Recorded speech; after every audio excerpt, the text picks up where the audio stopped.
નવા વર્ષની શરૂઆતની સાથે પાદરામાં લાભપાંચમ નિમિત્તે વિવિધ મંદિરોમાં અન્નકૂટના દર્શન યોજાતા હોય છે। ખાસ કરીને પાદરાના બીએપીએસ સ્વામિનારાયણ મંદિર ખાતે દર વર્ષે લાભપાંચમ નિમિત્તે અન્નકૂટ તેમજ સભા યોજાઈ હતી। વિવિધ જાતની 900 થી વધુ વાનગીઓ હરિભક્તોએ ઘરે બનાવી અને અન્નકૂટનો ભોગ ધરાવવામાં આવ્યો હતો। અંકુટ સહિત સત્સંગનો હરિભક્તોએ મોટી સંખ્યામાં લાભ લીધો હતો। સ્વામિનારાયણ ભગવાનની જય। આજનો દિવસ એટલે લાભ પાંચમનો પરમ પવિત્ર દિવસ।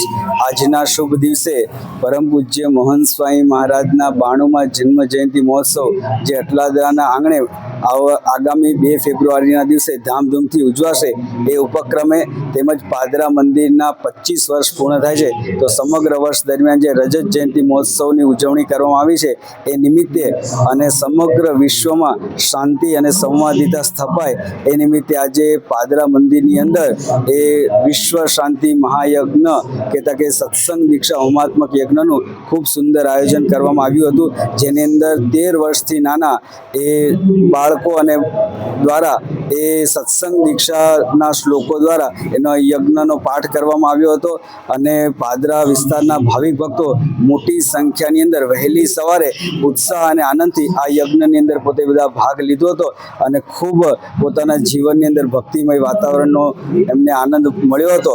તેમજ અત્યારે આ પાદરા મંદિરના 25 વર્ષના રજત જયંતિ નિમિત્તે ભગવાન આગળ ખૂબ સુંદર એ 920થી વધુ વાનગીનો એ અન્નકૂટ ધરાવવામાં આવ્યો છે અને દરેક હરિભક્તો પોતાના ઘરેથી ભક્તિભાવથી આ વાનગીઓ બનાવી અને ભગવાનને અર્પણ કરેલી છે। સાથે સાથે ખૂબ સુંદર આ પાટોત્સવની સભાનું પણ આયોજન થયું છે, જેની અંદર અટલાદરા મંદિરથી સંતો અને કોઠારી સ્વામી પૂજ્ય ભાગ્ય સેતુ સ્વામી પણ આ સભાની અંદર પધારી અને સૌને આશીર્વચન આપવાના છે। તો આ સમગ્ર દિવસ દરમિયાનના કાર્યક્રમમાં ખૂબ મોટી સંખ્યાની અંદર બધા ભાવિ ભક્તો જોડાયા છે। પાદરાથી સંવાદદાતા સાથે અભિપ્રાય ન્યૂઝ વડોદરા।